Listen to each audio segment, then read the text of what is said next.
Hi everyone, welcome back to the channel. My name is Nitish and I work at Akuity as a software engineer. I'm also an Argo CD maintainer, and in this video we're going to talk about the new updates that have happened in Argo CD version 3.3. If you have not watched any updates for Argo CD 3.2, we have already created one video, so make sure you watch that before coming into this one. The first feature that I want to talk about is the pre-delete hook. What happens with pre-delete hooks is that you can configure any sort of task that you would want or a job that you would want to be accomplished before Argo CD application gets deleted.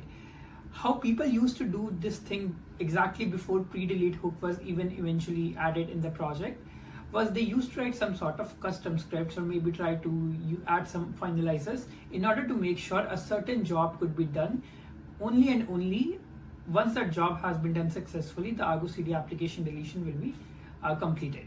But now with pre-delete hook, you don't have to write any sort of custom scripts. All you have to do is just provide this annotation in your Argo CD application, and Argo CD is going to make sure that whatever the pre-delete hook that you have configured for your application, it automatically follows that before deleting the application.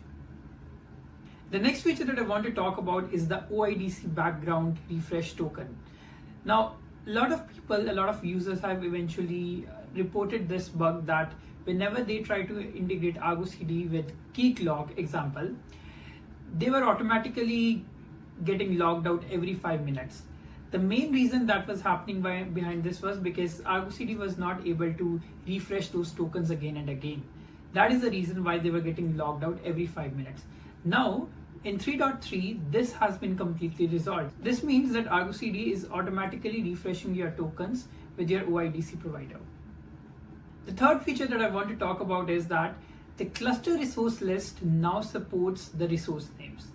Imagine that, so right now what happens is that an application project can only and only restrict resources based on a group and a kind of resource.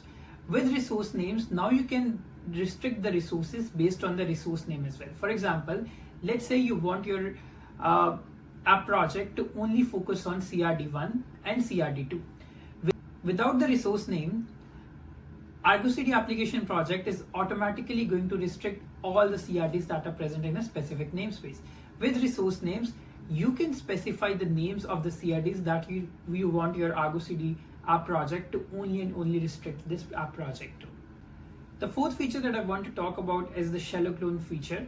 With this feature, what happens is that Argo CD now can eventually check out to a specific commit of a repository rather than cloning all the repository contents. This means that whenever Argo CD used to restore the history of a specific repository, it used to check out to the entire repository. With shallow clone feature, Argo CD can check out to a specific commit, which means that git fetch, which is the exact command, is now reducing the time for fetching the contents from minutes to even seconds. You can use the depth flag whenever you're trying to add your repository using Argo CD repo add and using the Argo CD repo add -- depth flag. Well, I have just talked about the 4 features only, but there have been bunch of new features. There have been bunch of bug fixes that have been added in the Argo CD 3.3 release. I would highly suggest you go through the release notes and go through the upgrade instructions as well. If you have any questions, feel free to reach out on Slack. Feel free to reach us on Akuity Discord as well. I hope you all like this video. If you guys do, make sure you hit the like button, subscribe to the channel, and we'll see you in the next one.